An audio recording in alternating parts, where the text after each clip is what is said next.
Our next storyteller is from Monterey, and she's here to tell us a story about fine art and gardening.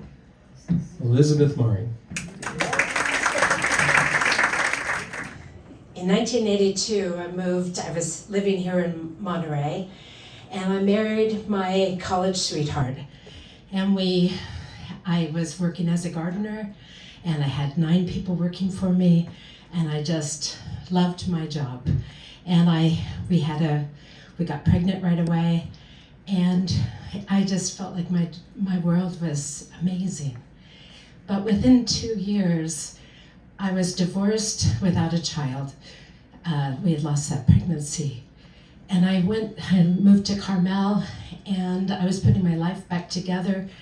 And I decided to go off to Europe and to travel and to look at countries with beautiful gardens and with museums and flower arranging.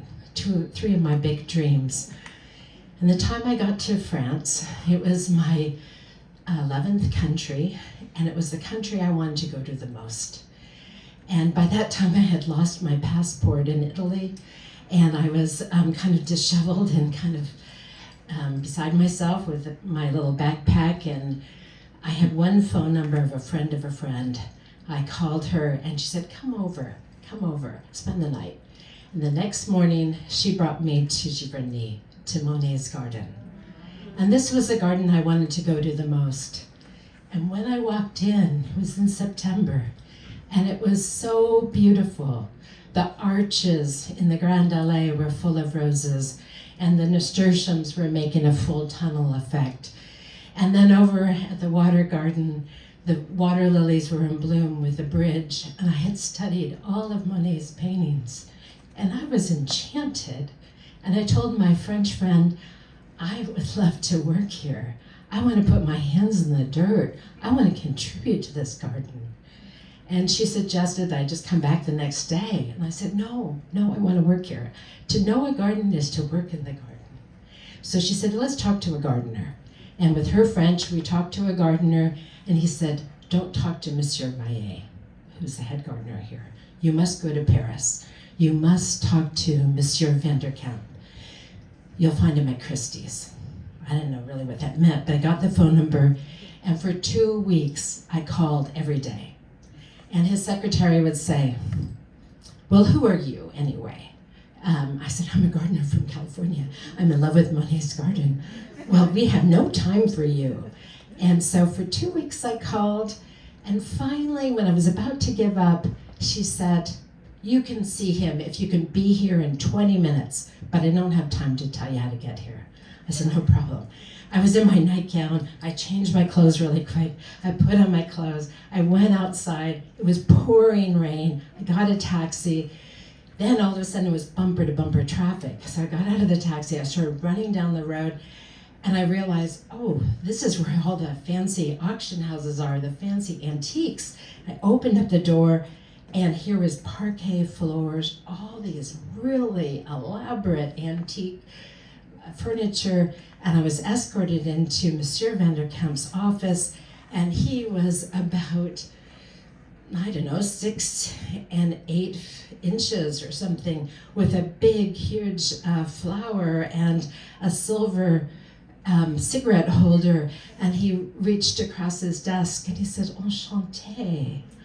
And I shook his hand, and I tripped across his Louis XIV desk. And he said, how can I help you? And I said, well, I'm in love with Monet's garden, and I want to work there, and I've memorized everything, and I think I can contribute to it, and I'm willing to work for free. And his wife walked in, and she said, oh, well, willing to work for free. We'll make you an apartment, and we'll give you room and board. Do you speak French, Elizabeth? And I said, well, no, I don't yet, but I found out about a school, and I can take 8 hours a day, and I can come back. She said, when do you want to start? I said, I'll start in April. So I came back to Carmel. I had a beautiful house here, and I left my house, I left my job, I left my friends, and I went to Paris. It was winter. It was cold. It was dormant. from the school, I got these two crabby old ladies, and it was not fun. And I'm not good at languages.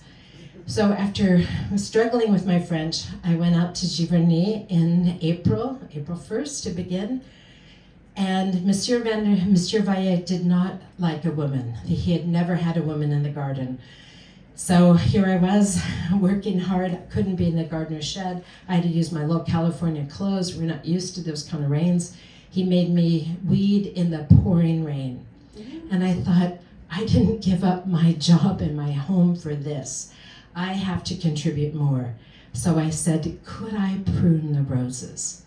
Monsieur Vaillet gave me this mermaid rose. Monet had planted it. It was 100 years old. It went across the whole front of the house. It was 2 stories high. He gave me a rickety ladder and this big pole pruners. And this was my gardener's meditation. Every cut, you focus on what will become. You take away the dead wood. It's the biggest winter. I had a whole big pile of canes. Monsieur Vaillet came out, nodded, I'd done a good job. I proved myself. I got to prune all the roses in the garden. And for me, that was a way of falling in love and contributing and becoming friends with that. When I got home, I was offered to give my first lecture at the De Young Museum, and there was a publisher. Every day, I had been taking pictures from my divorce. I'd gotten one thing, which was a camera, a $100 camera. So I took these pictures. I thought people would be interested. I started publishing. And from that, I was invited back to the garden every single year to photograph more and do my publishing. And this was the greatest love of my life. 40 years of loving this garden.